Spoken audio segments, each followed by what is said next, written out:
Hello everyone and welcome. I am Emir. Thank you for being here today. It is kind of the first event after the universities reopened in this fall semester, and I'm glad that this first event is a collaboration between usual suspects, let's say, the Swedish Research Institute, ANAMED, and Sevgi Gönül Center for Byzantine Studies. So I won't take long, and I will introduce you I will introduce you to the person who will give the real welcome remarks, who is Inge Outerhaven. I mean, she doesn't need an introduction, but I will tell you a bit nevertheless. So Inge is a full professor in the Department of Archaeology and History of Art and the Dean of the College of Social Sciences and Humanities at Koç University. She has now another title that she will be talking about to you now. And she studied ancient Greek and Latin language and literature and archaeology at Leuven and obtained her PhD in archaeology there. She has worked on archaeological sites in Belgium, Italy, Greece, Egypt, and especially Turkey, where she has conducted field research at Sagalassos and Limira. So thank you and welcome again, and please welcome Inge.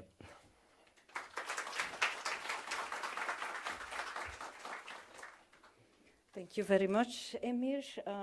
In the name of the Koç University Sevgi Gönül Center for Byzantine Studies, GABAM, I want to welcome you all.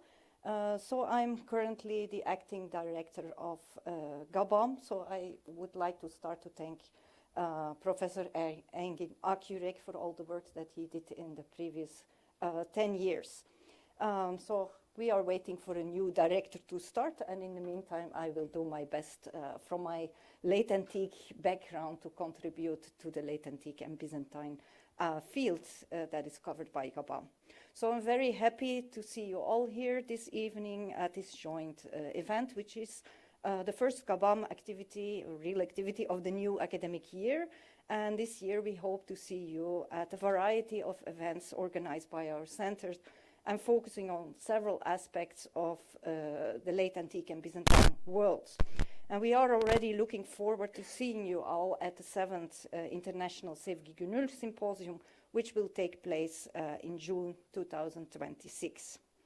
So I would like to thank ANAMED for their hospitality this evening and the Swedish Research Institute in Istanbul for the close collaboration for different projects, and especially also for this Viking Byzantium project, especially its director Olof Helio. And I also want to thank the current GABAM team, so Vice Director Ivana Jeftic, Deniz Özen, and Merve Özkelic, without whose help this could not happen. So I give the word now to Olof Bey, and I thank also the speakers, of course, and I'm looking forward to hearing more about a Viking in the sun.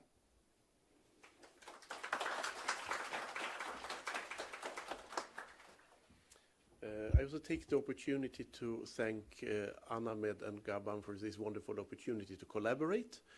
And before I introduce the speakers, I also want to highlight a little bit how this has come to be, because it's, again, also one of these many wonderful examples we have of synergies here. There is now 2 years ago, actually, no, I'm wrong, 3 years ago, that we launched the website which is called Nordic Tales Byzantine Paths, which in turn was an outcome of a plan we had during or before the pandemic to do actually a physical exhibition on contact between Scandinavia and Byzantium. And as you know, there is to put a long story short, it didn't come to become a physical exhibition. Instead, it became a wonderful website, which I'm still very proud, and there is people like Merve here in the room, without which it wouldn't have been possible.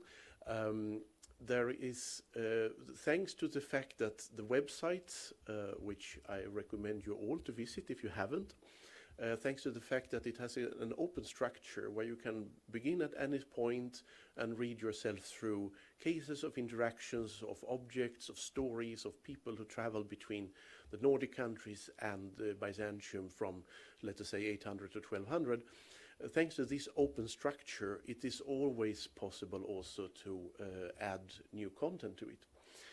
And a year ago, we had the pleasure to host our two speakers for tonight at an event at our institute, because it turned out, which we didn't know when we created the exhibition, that there was an initiative in Edinburgh, and specifically also in collaboration between Edinburgh University and the Snorra Sturluson Institute, to highlight the very specific career of Harald Hardrada, the possibly most famous Viking, if we can call him like that. Some people would scold me for this and say that there were no Vikings in Byzantium, they were all Varangians, and yet others would say that the term Viking is maybe not applicable on a time when they had already started to become Christian. But that's a different story, which we will go more into tonight. So the Viking in the Sun symposiums, which are taking place at several years in row in different places, following, basically tracing Harald to all the places he visited, had arrived last year to Istanbul. And there was a conference with a specific topic of women in power, which took place at our institute. And after the conference, we came to talk also with Ivana Jeftic, who just arrived, and we decided that this was too good to be true, that we had yet another possibility here for a synergy. So we have been in touch throughout the year now, and the result of it is that the digital exhibition has been extended with a special article on Harald, and there have been also amendments made to two other articles. I'm grateful also, as always, to Duru and to Jenker, who have been making a fantastic job really in completing the work, and also translating the texts to Turkish. And I'm not sure if Hüseyin Kuşçu is here tonight, but he has always done the marvelous job with the website. Also, we have one of Ivana's students, Berin, here, who has been writing a special text on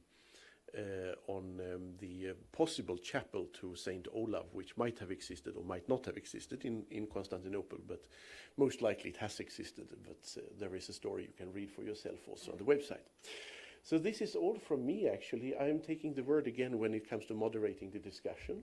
So right now I'm just going to introduce the speakers, and we are starting with Bergur, and now we are again in the situation where I think Emir had to pronounce a Dutch name and Inge had to pronounce whatever my name is, and now I have to try to pronounce an Icelandic name, so Bergur Thorgeirsson.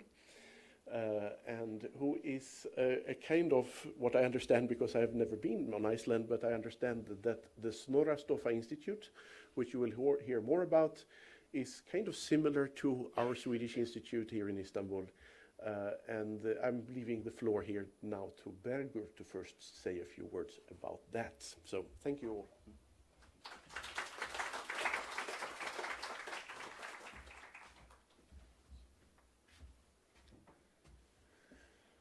Distinguished guests, it's a great pleasure to get the opportunity to speak to you today about a project that, in my opinion, quite well bridges nations, disciplines, and centuries.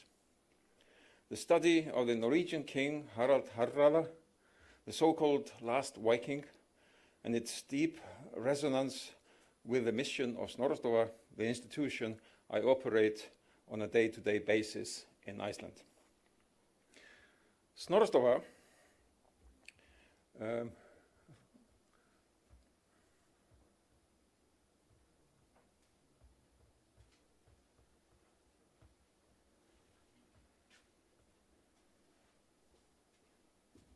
where is the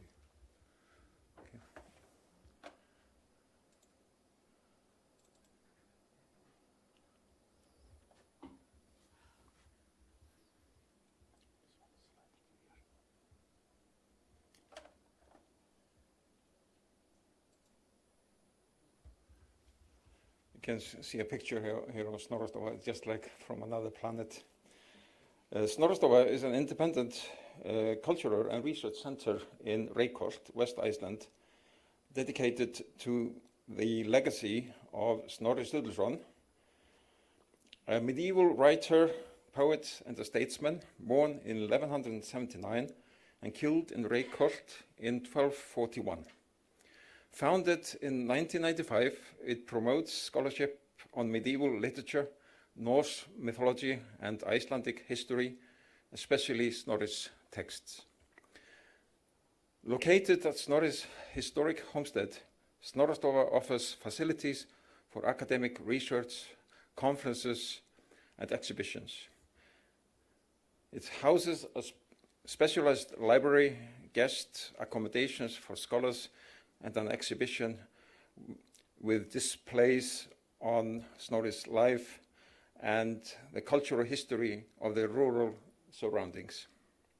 The site includes archaeological remains of a medieval hot pool and a farm or a village and a subterranean passage believed to date from Snorri's time. Snorrastova also serves as a regional cultural hub, hosting lectures, concerts, and educational programs.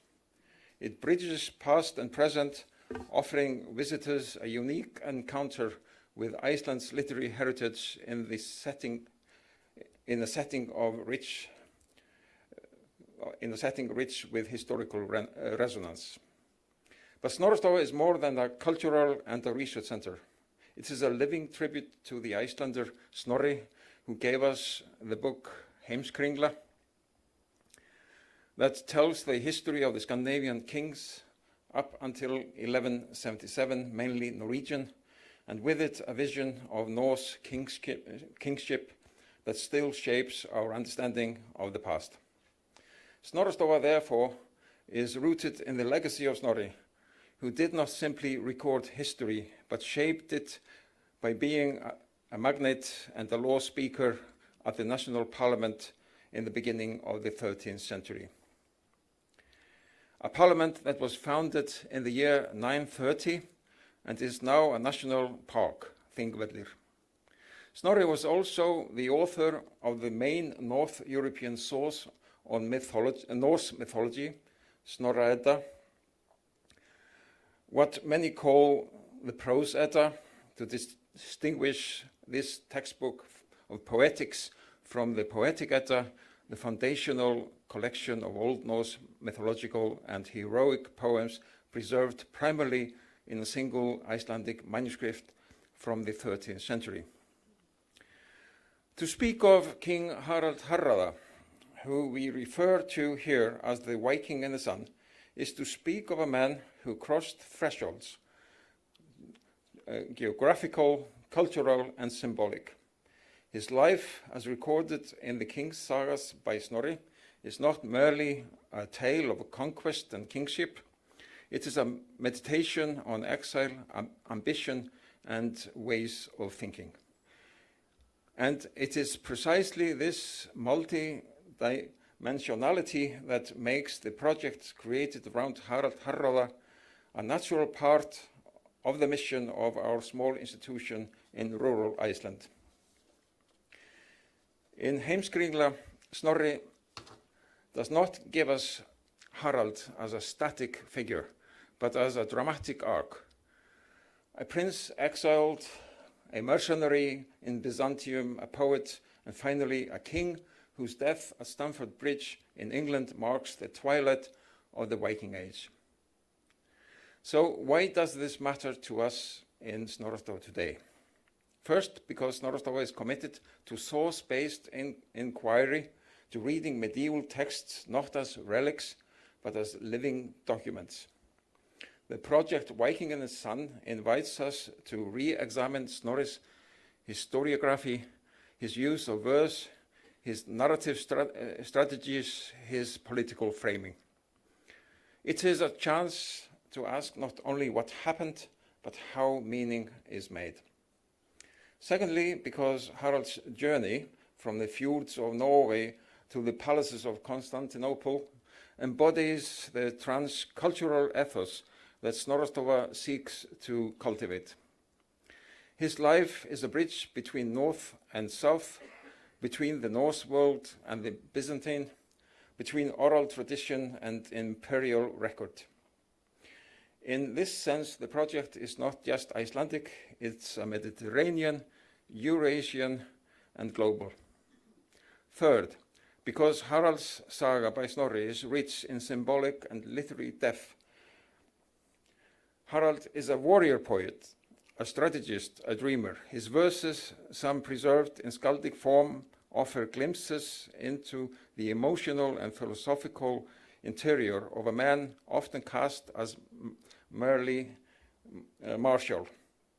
Snorrastova supports precisely this kind of interdisciplinary work where philology meets poetics and history meets myth. And finally, because Harald's story raises enduring questions about legacy and identity. What does it mean to be remembered, to be written into the fabric of a nation's past? Snorrastova's mission is not only to preserve texts, but to explore how these texts shape cultural consciousness, how they echo across time, that is through popular culture like modern literature, games, music, comics, and films. In this light, the Viking in the Sun project is not just a study of a king. For our institution, it is a study of storytelling itself and the creation of myths. We worked on the Harald project in collaboration with the University of Edinburgh under the initiative and the leadership of our other speaker today, the historian Gianluca Raccagni in Edinburgh. And I want to underline that the initiative came from Dr. Raccagni in 2021, and the board of Snorrastova was very happy to participate because the plans were fascinating. Prior to that, Snorrastova conducted research on Reykholt as a European medieval center of learning and power in the Middle Ages alongside in-depth studies of Norse mythology. These two projects have resulted in the publication of 18 books presenting the research findings. The Viking in the Sun project reached a defining milestone through a publication agreement with Brepols in Belgium, initiating a dedicated series that will showcase and expand the research on Harald Hardrada. This was a significant step forward following conferences held in Iceland and most recently in Istanbul. You can see here the books that Snorrastova has already published in cooperation with Brepols on Norse mythology. I'm also deeply interested in creating new projects in collaboration with institutions in distant regions, specifically countries outside the Western and Anglo spheres, projects that we could define as spin-offs from the project on Harald. Until recently, we remained within our comfort zone, working together with Western Europeans, Australians, Americans, and Canadians. But in my view, the conference we held in Istanbul last autumn on women and power was an icebreaker, and it gave us renewed strength to pursue more initiatives that involve bridging unfamiliar worlds together, worlds that even Snorri himself, along with other Icelandic medieval authors, managed to connect through the writings. Snorri not only refers to Palestine and Jerusalem, but also to the Black Sea region, Anatolia, the Caucasus, Iran, and North Africa. The possibilities for fruitful collaborations are therefore endless. As an example, I've recently been assisting a translator in Tehran who is working on a Persian or Farsi translation of Snorri Sturluson's Edda, the main source for Norse mythology. At the same time, he has introduced me to Jalal al-Din Muhammad Rumi, who lived during the same period as Snorri. Next week, I'll be meeting him and his wife for the first time as we travel to Ankara and then to Konya, the center of Rumi studies in the Mevlana Museum. The Harald project opened doors for me, and now I'm eager to do much more in this field of comparative literature. For instance, I've begun exploring the influence of 1001 Nights on Icelandic literature, particularly in connection with its first Icelandic translation published in 1852. At the same time, I'm revisiting the Turkish figure Nasreddin, whose stories I devoured as a child, tales that were found in most Icelandic homes. Other contemporaries of Snorri are also fascinating in this context, such as Shota Rustaveli from Georgia and even Midgar Gosh from Armenia. In fact, we've already signed, in that respect, a formal cooperation agreement with the University of Tbilisi. The overarching aim is to explore medieval authorship, poetic traditions, and literary milieus with particular attention to their comparison with old Icelandic literature, especially Snorri Sturluson and his Icelandic contemporaries in the 13th century. These previously mentioned regions for us in Iceland, faraway countries, possess exceptionally rich and diverse medieval literary cultures which invite reflection in the light of parallel developments in Iceland during the same period. But the project is not only about comparison, but also a dialogue between the North and the Middle East and the Caucasus through literary figures like the aforementioned writers and poets, and Snorri, of course, Oddur Snorrason, who wrote in the beginning of the 13th century the legendary tale of Ingvar the Far-Traveled, and other anonymous authors of sagas like Örvarod Saga, Grettis Saga, and Laxdæla Saga. The undertaking has also a fascinating purely historical and theological perspective because of our knowledge of 3 bishops from Armenia visiting Iceland in the year 1020. It sounds unbelievable, but Armenian craftsmen did also visit Scandinavia at this time in connection with projects related to the church. So it's both important to encourage a dialogue between these very different cultures in the strive of creating a better understanding, and at the same time breaking the isolation of scholars, artists, and writers. If we want to make the world of constant turbulence a better place, we must promote projects that help communication. The effort to bring Old Icelandic literature into the spotlight was, in fact, no less of a challenge of its own time, that is, in the 19th century. This literature contains innovations that took people of letters elsewhere in Europe many centuries to replicate.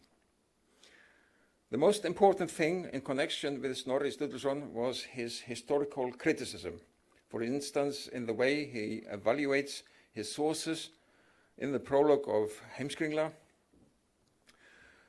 or to leave out of the saga of Harald Hardrada the slaying of supernatural beings. We can also mention Snorri's literary restructuring of traditional oral learning in his Edda, and like many scholars have discussed in the very last decades,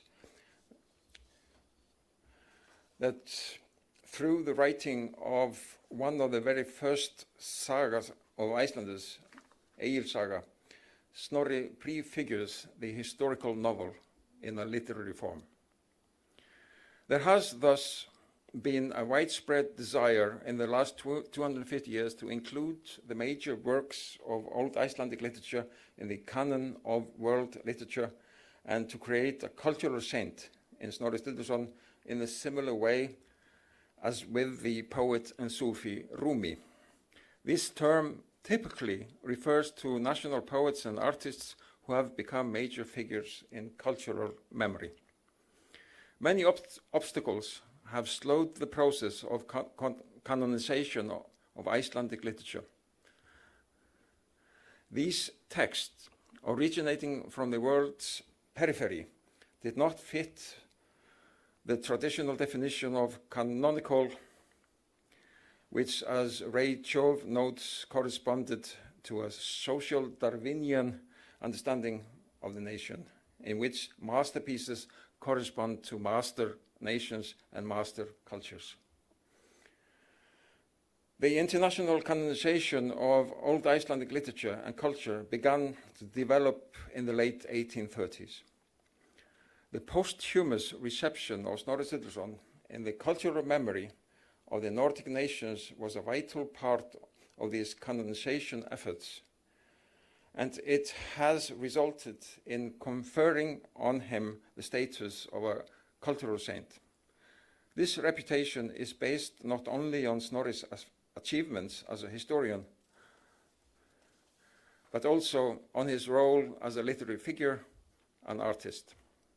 However, in Snorri's case, it's important to bear in mind that if his texts had retained only historical interest, they would gradually have dropped out of the canon of aesthetic experience. Now times are different, and the achievements of the old Icelandic literary tradition is well recognized and recorded. Snorri's influence can be seen everywhere in America and in Western and Northern Europe. Intellectuals in the 19th century were fascinated by Snorri's life, historical works, mythology, and poetics. The interest in Iceland and Scandinavia is not surprising, but these works also gained momentum in Germany and on the British Isles with the help of new translations, which also influenced writers, artists, and thinkers. Old Icelandic inspiration is at the heart of the 19th century and 20th century fascination with early Viking contact. Finally, it can be stated that Snorri Sturluson was a cosmopolitan, and he certainly went to Constantinople and its surroundings in his mind, where he sat in his scriptorium on dark winter evenings with his handy and fruitful collaborators on his farm. The whole world below the Arctic Circle fascinated him, including Kiev, the Black Sea, Constantinople, and the Mediterranean Sea, as we can enjoy through his writings about the Viking in the sun. Thank you.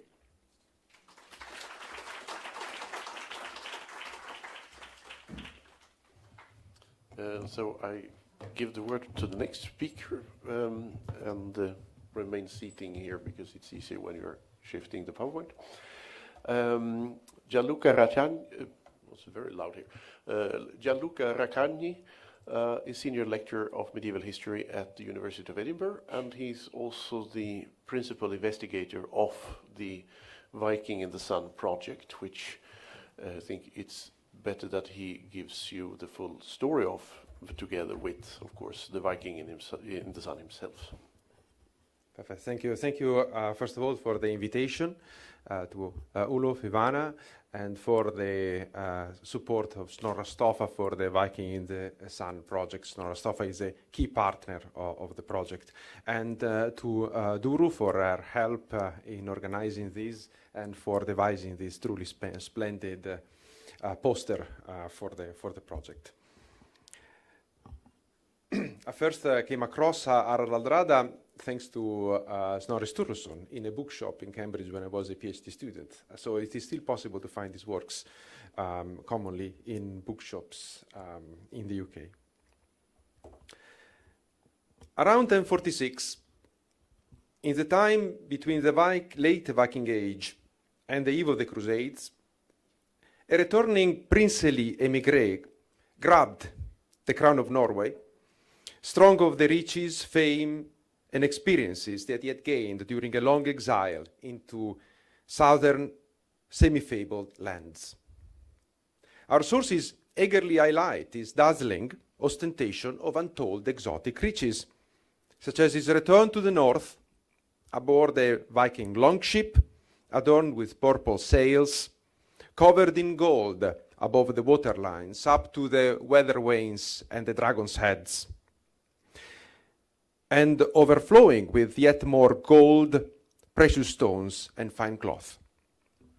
Stories came to circulate across the Nordic world after 1046 of how those riches were gathered through high adventures in the faraway lands of the Greeks, Slavs, and Saracens, where the émigrés served mighty rulers, but also survived treacherous falls from grace, which included slaying no less than the pet dragon, Dracus domesticus in the Latin sources, of the Byzantine emperor, audacious escapes, such as jumping with his boat over the great chain of the Golden Horn, and even daring revenges that featured the blinding of an emperor.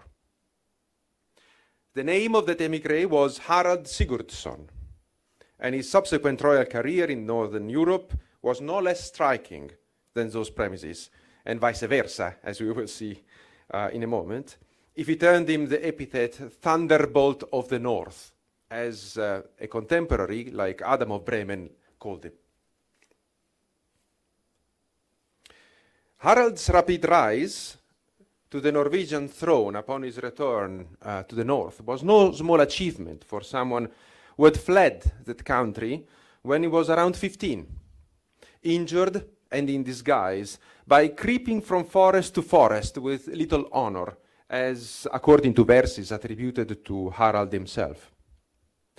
That was the outcome of his joining, in open defiance of his young age, of his brother's half-brother, Olof Hardrada, attempt to regain the crown of Norway in 1030, which ended at the Battle of Stiklestad in central Norway, as you can see in the map, in disaster. Olaf was killed in battle, and his followers barely managed to extract from the battlefield Harald alive. That is what led to Harald's exile, during which he sought first shelter and then fortune by gradually moving to the very southern edges of the Norse known world and beyond. During the time, he made a living by offering military service to powerful rulers. He was still a teenager when he offered military service to the Kievan ruler Yaroslav the Wise in the steppes and plains connecting of his vast dominions, connecting the Black Sea to the Baltic.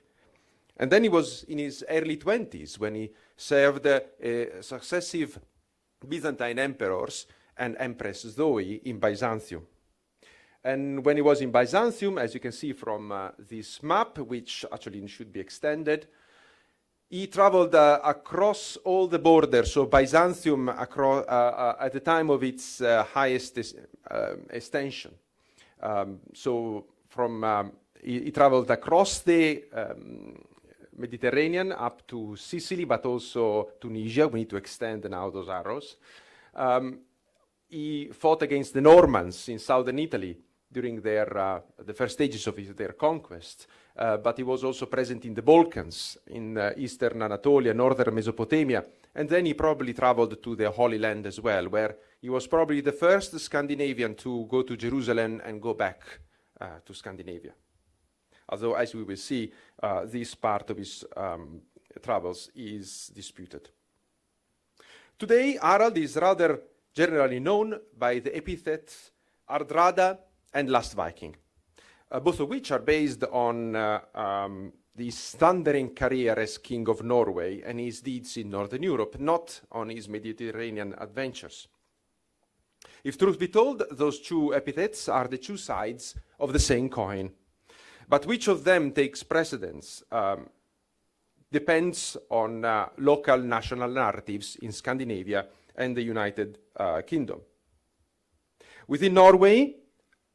is the legacy, Hardrada, is connected to the significant role that Harald played in that country's processes of state formation. Sorry, these are some of the, I was forgetting the slides, these are some of the rulers that he encountered and some of the locations that he saw during his voyages. From the left, that is the family of Yaroslav the Wise, and that is an image of Yaroslav the Wise. They are included in Kiev Cathedral, and of course we have here in Istanbul the mosaics of Empress Zoe and Constantine, her husband. And these are some of the locations that he visited, starting from top left, that is Palestine, especially the area between Jerusalem and the River Jordan. It is Edessa, you know Istanbul very well. This is the Danube, Jerusalem, the Aegean Sea, and then on the bottom left is southern Italy, Mount Etna. So today, as I mentioned, Harald is mainly known by the epithets Hardrada and the Last Viking, and they are based on his deeds as King of Norway. And they take precedence in different countries according to how they fit into local national narratives. In Scandinavia, he's mainly known for his role in the creation of the Kingdom of Norway, or at least is the consolidation of royal rule in Norway. While in England, he is mainly famous as the Last Viking. But as I mentioned, there are two sides of the same coin. The strength of his rule at home manifested itself in the growing royal power in Norway. Abroad, his strong rule manifested itself in campaigns in the footsteps of previous Viking conquerors. So he cast his rapacious eyes on Denmark too, but it is in England that he acquired the epithet Last Viking because of his death at the Battle of Stamford Bridge in the crucial year 1066. Stamford Bridge is next to York. That was the year of the three great battles, and the Battle of Stamford Bridge became a prelude to the Battle of Hastings that brought the conquest of England by William the Conqueror. Is the Last Viking because he failed essentially to reconstruct that North Sea Empire that you can see in this map. That was the North Sea Empire that the Danish King Knut had created at the beginning of the 11th century. Harald was trying to reconstruct that, and he failed.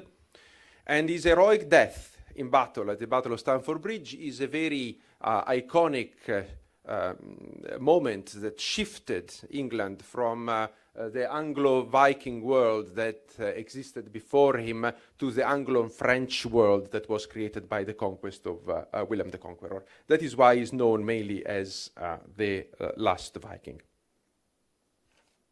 Several 20th century installations commemorate Harald along the lines of the hard ruler Last Viking duality. And Oslo City Hall is probably the best example of that. You can see it, City Hall on the top left. It is a monumental red brick building that was finished in 1950 and was decorated with a selection of themes from Norwegian heritage, essentially functioning as a display of national public memory. Harald is on the outside, clearly depicted as a king, but you can find him also inside, where there is a room dedicated to him, the Hardrada room. And the Hardrada room is a boardroom, rectangular boardroom, with two tapestries facing each other. And one of them is dedicated to his role in the rise of Oslo. You can see over there how he's presenting to the town people who are building the town a big parchment with Oslo written in big capital letters, so you cannot miss his role as a founder. No, he didn't create the city, but he played a role, important role in this growth. Facing it, there is instead a tapestry representing the Battle of Stamford Bridge. It's not a medieval tapestry. Both of them were created in the 1950s. But the one on the right is a reproduction of an illumination on the Battle of Stamford Bridge from the 13th century work of Matthew Paris, of the English monk Matthew Paris. You can see here Harald is the guy at the center with a bright red livery and holding a big battle axe. Is a very cinematic melee, and is raising his battle axe when he's taken unaware and is killed by another knight. Now, this depiction of Stamford Bridge is anachronistic as it's 13th century looking knights, because our sources from the 11th century indicate that in reality, for example, he fought on foot without he had a sword and not an axe, and he had no armor. But what mattered probably to the creator of the Oslo City Hall was to use this reproduction to highlight the enduring international appeal and significance of Harald Hardrada as King of Norway, and especially his role in such a crucial moment in the prehistory of the British Empire, like the Battle of Stamford Bridge.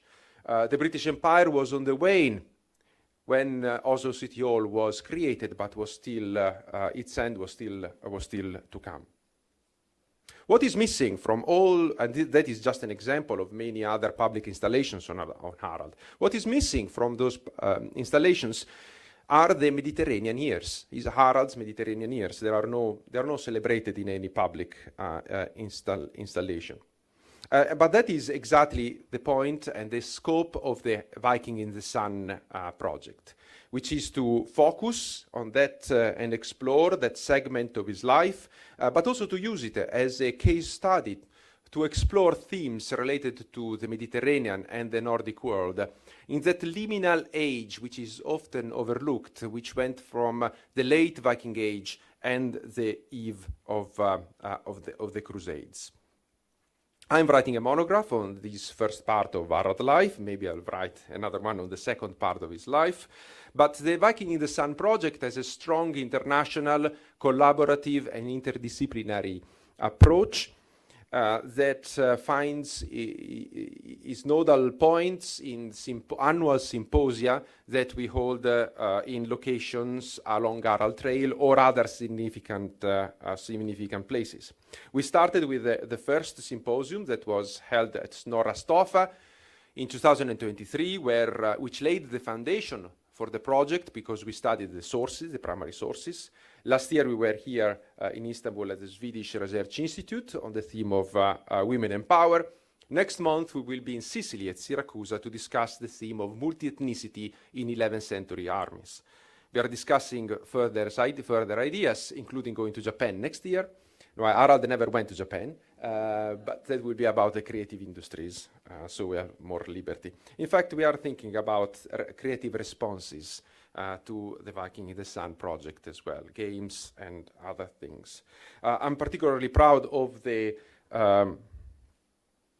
these are, again, I was forgetting the slides. That is the Snorra Stoffa conference. This refers to the one that we had here in Istanbul last year. This is a meeting that we had at the Royal Armouries in Leeds.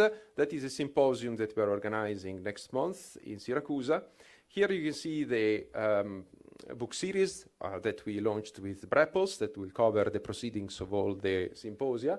And I'm particularly proud of the current collaboration, the developing collaboration with Nordic Tales, Byzantine Paths, because as Olof mentioned, Harald is an embodiment, in a sense, of the whole project.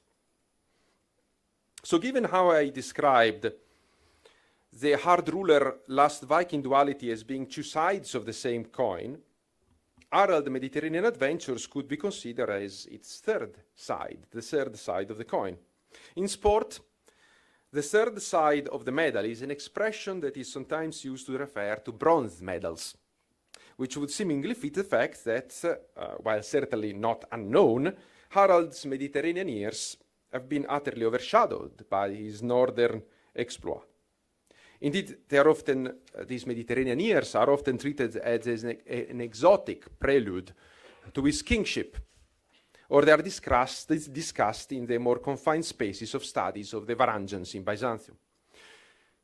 In this case, however, the third side of the medal is not necessarily less significant than the other two, because one of the main aims of our project is to highlight Harald's surprisingly unrecognized status as the best documented Viking visitor to the Mediterranean, and probably one of the best documented travelers of his age. There are several reasons for the general lack of recognition for that status.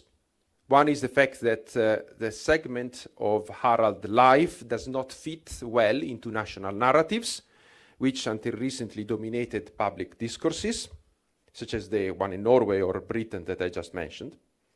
Moreover, the extension of Harald's travel was remarkable, but not particularly exceptional by Viking standards, apart from his visit to the Holy Land. Indeed, a third reason is probably the reliability of the sources, as you probably already guessed from the tales that I mentioned at the beginning of this paper. By and large, Harald was not a pathfinder, but mostly followed well-trodden Norse routes. For example, the cosmopolitan Byzantine army already had Nordmen like Harald serving in its ranks. To this day, runic graffiti can be seen in Hagia Sophia, and Viking ships can be seen scratched into one of its columns. They are generally thought to predate Harald, who probably saw them himself.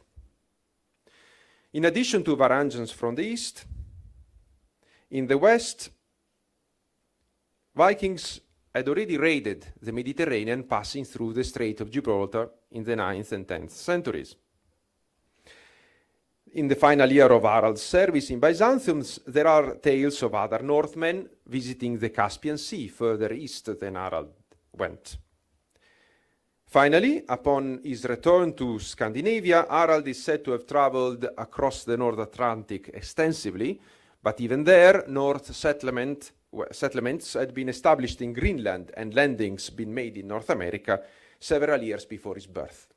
So as you can see, he was not a pathfinder. Harald's exceptionalism rather derives from the truly unparalleled quantity and variety of sources covering his Mediterranean adventures when compared to other Vikings in the Sun before the Crusades. For example, for the thousands of Norsemen who served in the Varangian Guard of Byzantium, 500 just came with him to Byzantium when he moved to Constantinople, or simply visited the Mediterranean, we have at best a few dozen names and snippets of information from either Byzantine sources, Icelandic sagas, runic graffiti and runestones. This runestone, which is from the Nordic Tales Byzantine Paths exhibition, is a very good example of the typical information that we have about Norse individuals who visited the Mediterranean. All the information we have about this individual is that he was in Greece and took gold. That is 7 words. Harald's Mediterranean travels, instead, are mentioned sometimes at substantial length in Norse, Latin, and Greek sources from across a geographical arc that went from Iceland to Byzantium, passing through northern Germany and Scandinavia, but also including British and French sources. The length of these sources varies considerably from a few lines to a few hundred words, such as in the works of the Danish Saxus Grammaticus or the Byzantine Strategicon of Kekavmenos. But there are 3 Icelandic king sagas that contain thousands of words on Harald Byzantine years, and also integrate poetry and verses attributed to Harald himself and poets from his court. It is somewhat ironic that regarding the verses, this is a picture that I took myself, so you can see why it's not very good, but you can relieve the experience. Obviously, some of them are obviously based on personal experiences. In this one, for example, there is the cool rain shower drove the black prow of the warship strongly forward along the coast, and the armored warships proudly bore their tackle. The glorious monarch saw metal roof Constantinople before the bow. Many rim-fair ships advanced towards the tall ramparts of the city. You can relive the moment if you do take the ferry on the Bosphorus, because one of the first things that you see is exactly the light that flashes on, that reflected on the metal roof of Hagia Sophia. So you can see that some of these verses are certainly based on personal experiences. It is, however, somewhat ironic that the main reasons for the exceptional abundance and variety of surviving sources on Harald, Mediterranean years, are the very northern deeds that later overshadow them. To start with, none of the other Norse visitors to the Mediterranean went back to Scandinavia to grab the crown of their own native country and then use it to shake very violently the Nordic world as Harald did. That made him the protagonist in momentous and memorable events, but also one with a unique, fascinating, and tantalizingly exotic, to the point of spilling over into sheer fantasy sometimes, backstory. We certainly helped attracting attention to Harald. Then again, kingship also gave Harald a degree of agency in promoting and shaping his own narratives that other northern Vikings in the sun could only dream of. Indeed, he was very keen to do that, and it is reasonable to say that in Northern Europe, Harald himself and his companions were the leading source of information about his Mediterranean years.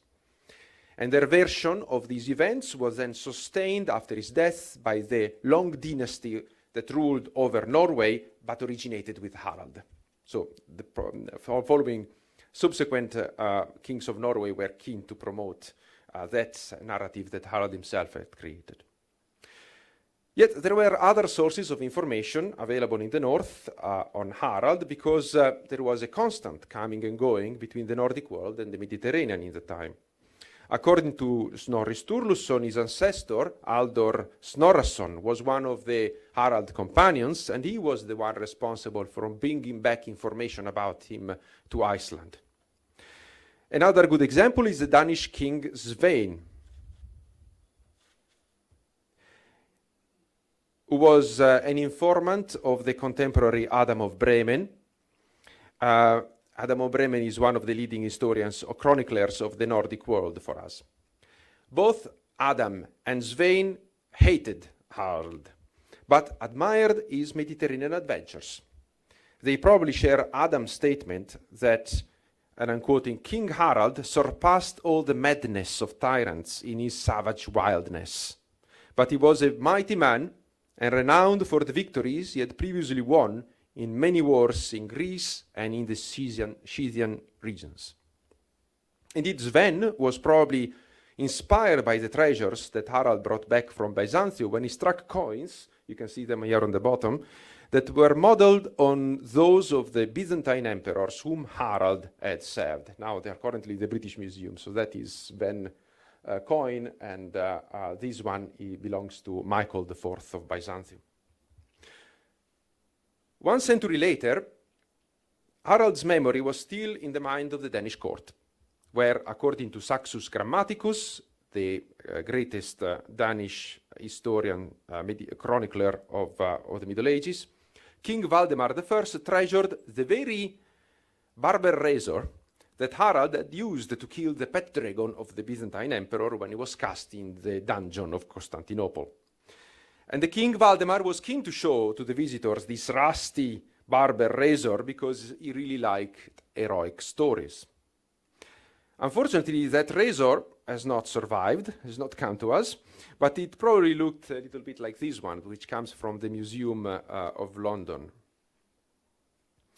In reality, in the stories, Harald had a second weapon, and he didn't bother apparently to bring it back to Scandinavia, because what he did was to take the bones of the previous victims of the dragon and then tie them together and use them as a club to attack the dragon, while then he jumped on his back and stabbed him with the razor that he had concealed in his loincloth. Talking of dragons, the problematic nature of our sources could be compared to those that are obvious from the tale that I just told you. Can be compared to the problematic features of this ship, which is also at the closest representation that I could find of Harald's famous golden longship, or at least they share a purple sail.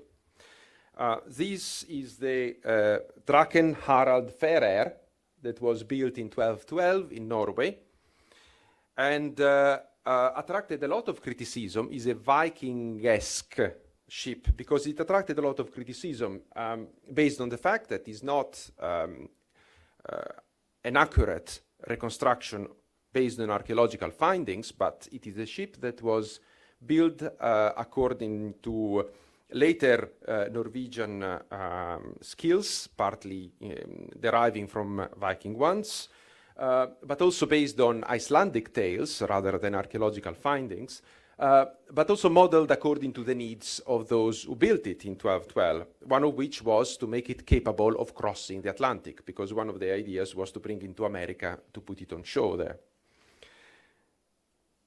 So this attracted a lot of criticism, and in many ways the criticism that is raised against the ship is similar to the one that we can have about Harald Hardrada, especially regarding the more fantastic elements of his story. Fantastic elements of his story that in some of the accounts take precedence. If you think about Saxo Grammaticus, he wrote around 500 or 600 words about Harald, and more than half of it is based on the tale of the dragon.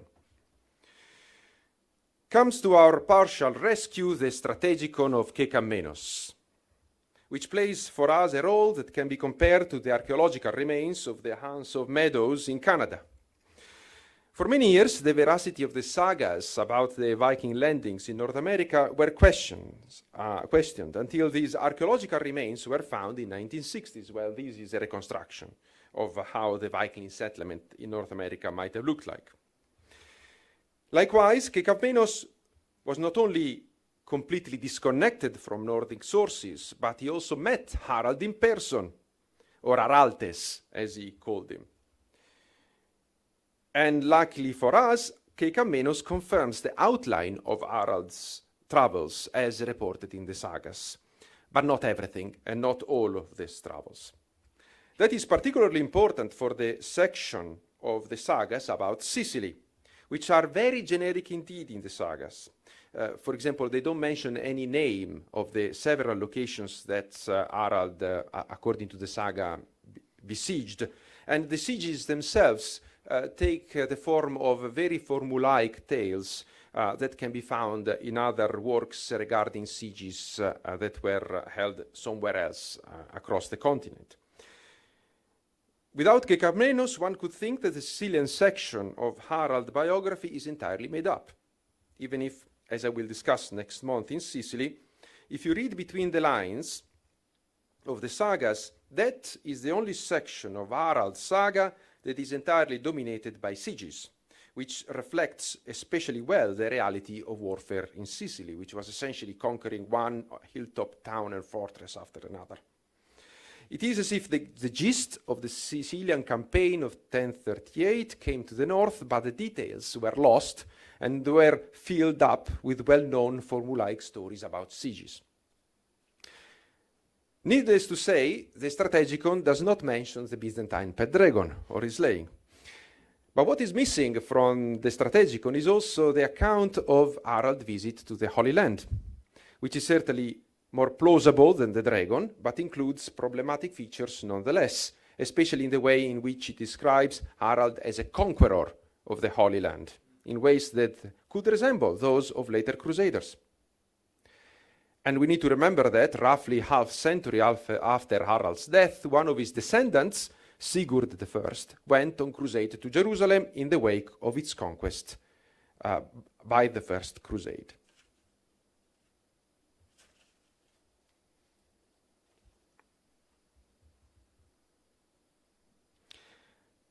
The problem is that in this case, the adventures in the Holy Land are reported by verses written by Harald's court poets that must have been written shortly after his return to Norway in the 1040s. And I can read them very quickly, but probably not from here. Let's see if I can see it. The very reckless one set out, sword daring from the Greeks to subjugate Jerusalem. The country was submissive to the controller of battles. And because of his abundant force, the land was delivered at his due, unburned, to the strengthener of battle. The power of the prince of the Egdir prevailed in wrath on both banks of the river Jordan, the news put an end to the traitors, and people got inevitable punishment for proven crimes. They were in dire straits because of the ruler. So, needless to say, this conquest of the Holy Land is as real as the slaying of the dragon, because Harald never conquered the Holy Land. But it is entirely plausible that Harald visited the Holy Land in different fashion. The Byzantine authorities had struck a deal with the Fatimid rulers of Palestine in 1037, and that included the Byzantines paying for the restoration of the Church of the Holy Sepulchre that had been ruined by the Sultan Al-Hakim at the beginning of the 11th century. So it's entirely plausible that the Church of the Holy Sepulchre was restored during Harald's stay in the Mediterranean, and it's entirely plausible that he went to the Holy Land together with the Byzantine embassy that was involved with this restoration program. And while he was there, he visited the Holy Sepulchre and bathed in the River Jordan, as mentioned in the sagas. So he crossed what is known as the Judean Desert, probably bathing here, which is the location in the River Jordan where medieval pilgrims went to bathe in the River Jordan. So it's very plausible that the depiction in the sagas is a bragging or boasting of Harald after he traveled back to the north, an overzealous poet who wanted to praise his lord, or perhaps changes or additions that were made later when Sigurd or other crusaders never achieved the success of the first crusade, but they wanted to compensate for the lack of success by inventing or at least augmenting the role of an ancestor who predated the crusades themselves. Again, the problematic issue here is that the sagas do not mention the reconstruction, either the destruction or the reconstruction of the Holy Sepulchre, which in the West it was a story that was really present in the arguments about the First Crusade. So it's baffling that the sagas do not completely ignore that point, which would have been quite crucial. But so what do we do with this evidence? It's probably a matter of a case of the glass being half empty, half full. But I think it would be problematic to dismiss the stories of the Holy Land visit simply because they are not confirmed by independent evidence. As an outsider, because I originally come from the study of medieval Italy rather than the sagas, my impression with Icelandic sagas is that often the tendency is to be overcautious with their content, which is certainly a very scholarly approach, but it is like spam filters for emails. If you set the bar too high, filters eliminate many genuine emails too. Instead of filtering our sources of their most engaging storytelling techniques, as it has often been done in the past, the approach of the Viking in the Sun project is rather to conscientiously embrace them and take advantage of them, because Icelandic sagas writers were master storytellers. And to use them in order to explore Harald's world and its afterlife in a way that is scholarly but also engaging, as I hope I have done today. Thank you.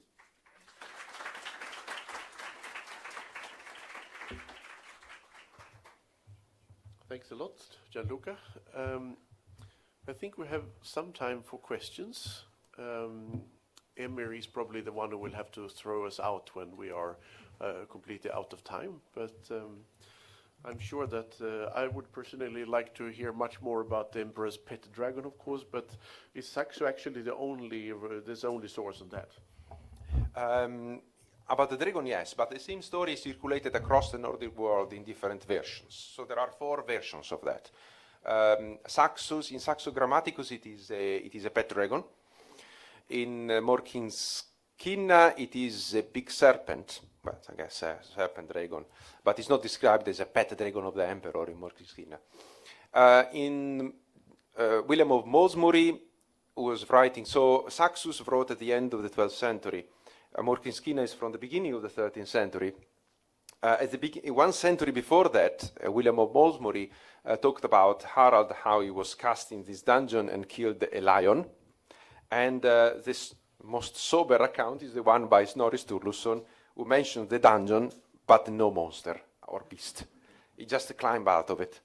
But at least there is a miracle by Olaf, who comes in dreams to a local inhabitant of Constantinople, a woman who then helps Harald escape the dungeon. But it's quite interesting to see how all this William of Malmesbury shows that the stories circulated at least almost a century before the sagas, independently from the sagas. I wonder if Harald himself came up with the idea. We will know the moment any Istanbul archaeologist finds the remains of a big dragon skeleton. If you find the bones, tell me. So I'm leaving the questions to the auditorium. There are.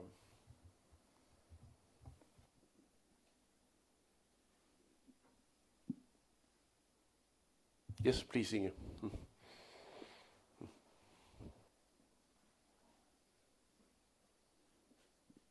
Thank you very much both for your different perspectives.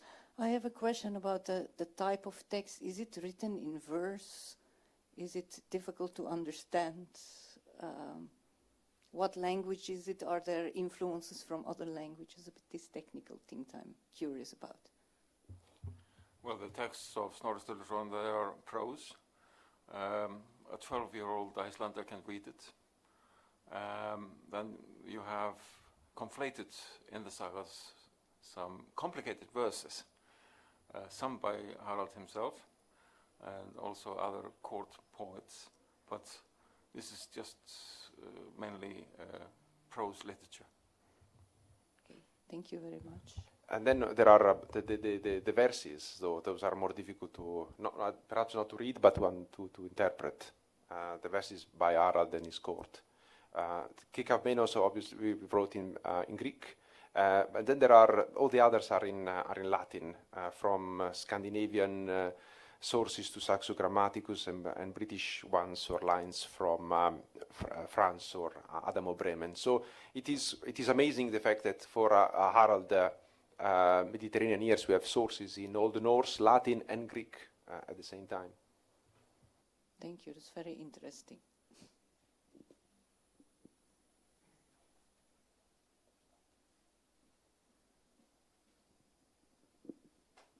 Okay, so thank you so much. I'm very happy to see you both arriving to to Istanbul. I was just struck by, of course, the range of travels that Harald did, and visualizing on a map is really very evocative. And the thought, Bergur, you mentioned how scholars can be isolated and how we work in our disciplines like Byzantine studies, Islamic studies, Nordic studies. So I don't know, Gianluca, are there lessons you think we can learn? And how do you see the future of Viking in the Sun project? I always think that it's an open-ended project.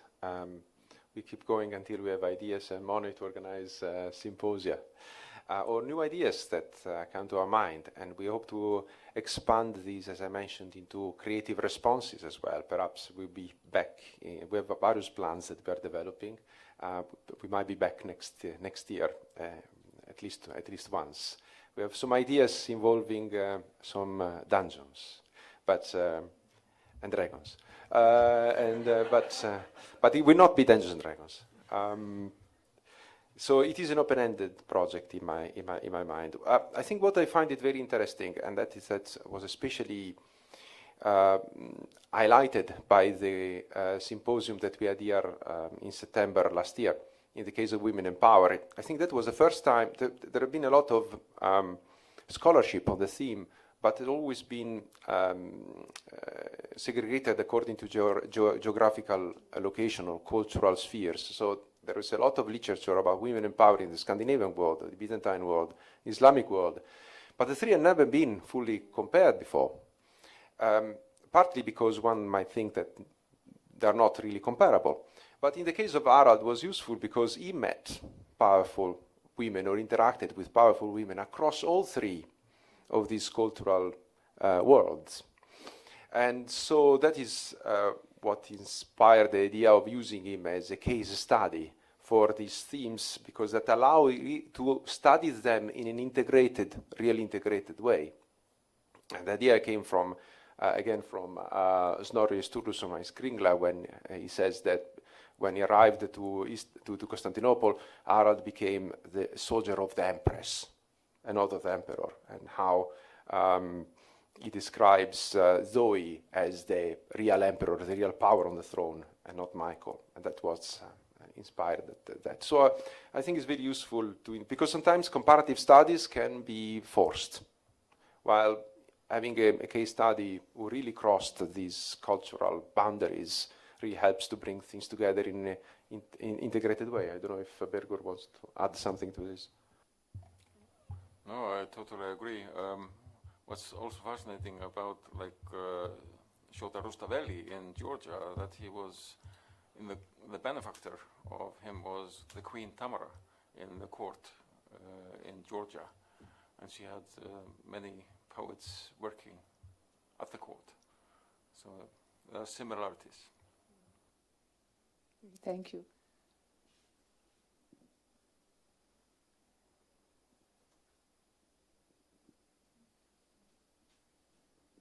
Thank you.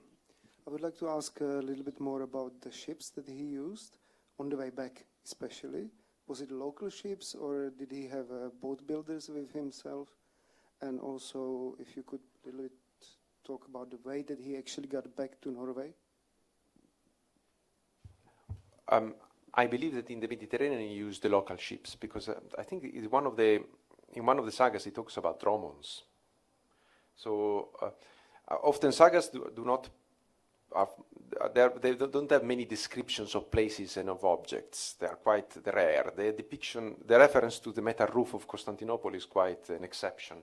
I always wondered why they never mentioned the experiential shock that might have come to someone from Norway while crossing the Judean desert that looks like Mars, for example. If I were to report this back home, I would underline that. But apparently, if I read it correctly in sagas, there is descriptions of places is not the forte of sagas, which are more about what people do rather than what people see and things like that. But Bergur knows more about it than me. But my impression is that in the Mediterranean they used Byzantine shipping.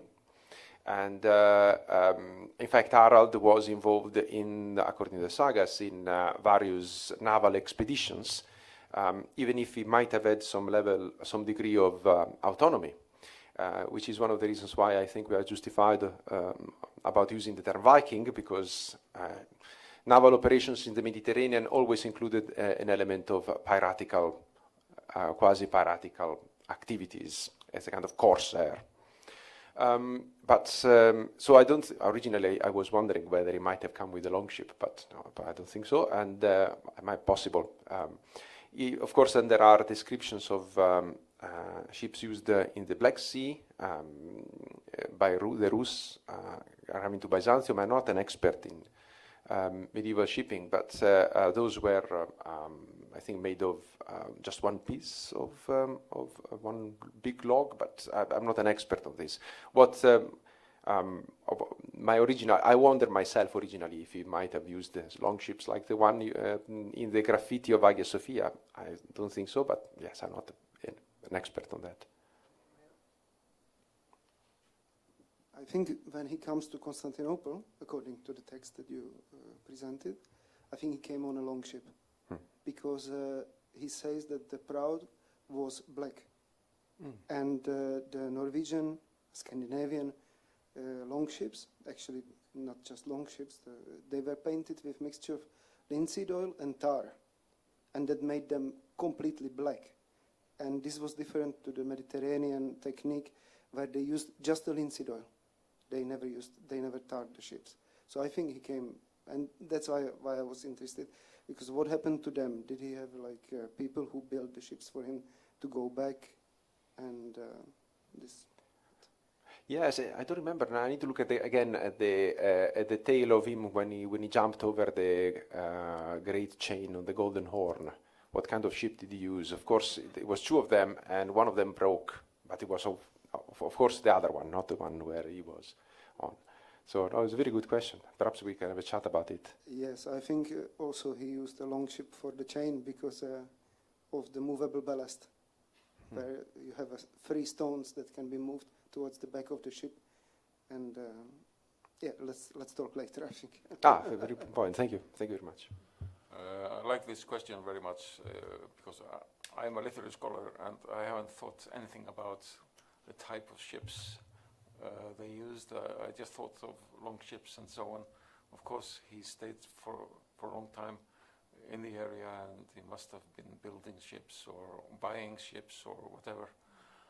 But it's a very good question and we have to think about this. Yeah, especially because we're interested in this kind of materiality element as well.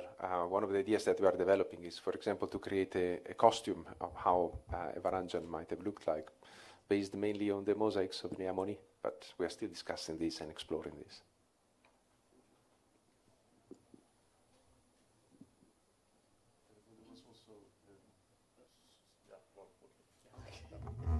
Okay, thank you.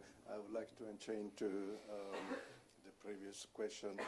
Many years ago, I happened to listen to Icelandic folk concerts, you know, and they sang a song, "We sailed as far as Sicily," and they said that this is an old Viking poem. Now they have put in music. Okay, do you have any literary or archaeological, maybe not, but sources about direct routes between Iceland and Sicily, or is this just a legend?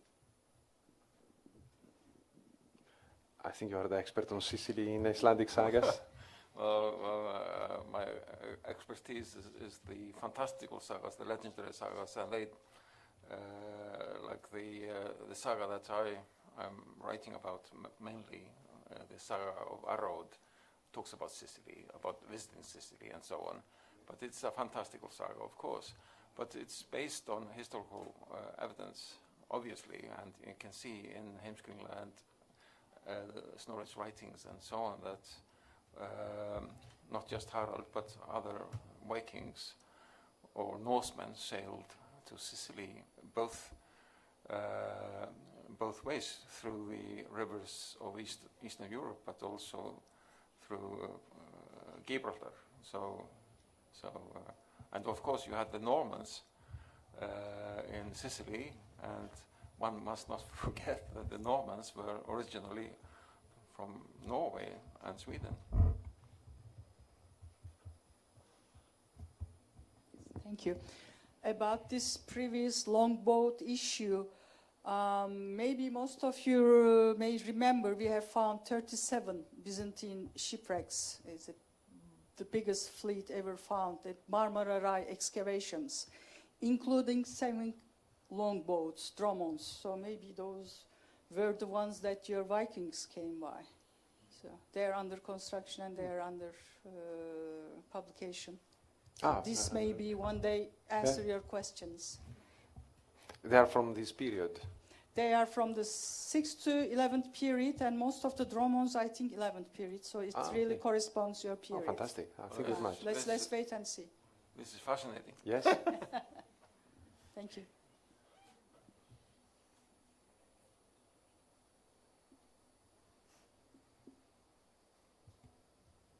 Well, if there are no further questions, I guess we call it an evening. And yeah, we are looking forward also to saying this is also not the end of neither the Viking in the Sun or of Nordic Tales Byzantine Paths, but we continue along our winding paths in all the different directions.